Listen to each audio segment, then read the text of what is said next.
A Bakersfield Marine is recovering after being shot twice. But his injuries didn't come from one of his two tours in Afghanistan. They happened at a restaurant in Palm Springs. 23 ABC's Chris Ornelas joins us from our newsroom tonight with that story. Chris? Well, Aaron, Marine Sergeant James Perellis has a very dangerous job detecting roadside bombs in Afghanistan. But he never got a scratch until he got into a late-night fight with two men after a night out. It was May 5th when Bakersfield native Sergeant James Perellis was shot twice outside this IHOP restaurant in Palm Springs.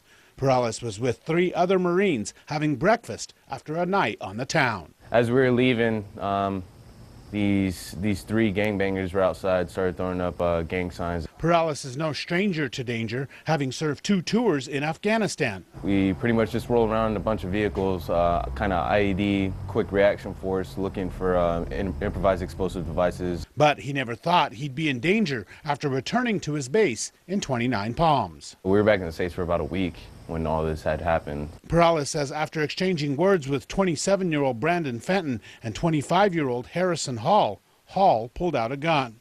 Palm Springs police say Hall fired multiple shots at the group of Marines. I tried to run away and I fell, and that's when I realized I got hit in my foot because I couldn't really move it. Perellis says he tried to get to cover and check on his fellow Marines, but he says Harrison chased him down. The guy caught up to me and popped off about another 3 or 4 rounds, and that's when he clipped me in the head. The bullet only broke the skin, but still required stitches. The irony of getting shot after returning from war is not lost on Perellis. It's actually a little bit more dangerous here, in my opinion, than it is over there. Perellis says at least when he's deployed in Afghanistan, he is armed and can defend himself. We have the security of having our weapons on us and our rifles and everything, and then we come back here and just feel kind of exposed, and these guys are all carrying guns, and none of us do.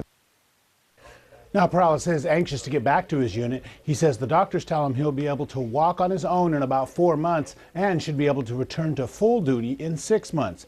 Both suspects in the shooting were arrested and are facing charges. In the newsroom, Chris Ornelas, 23 ABC.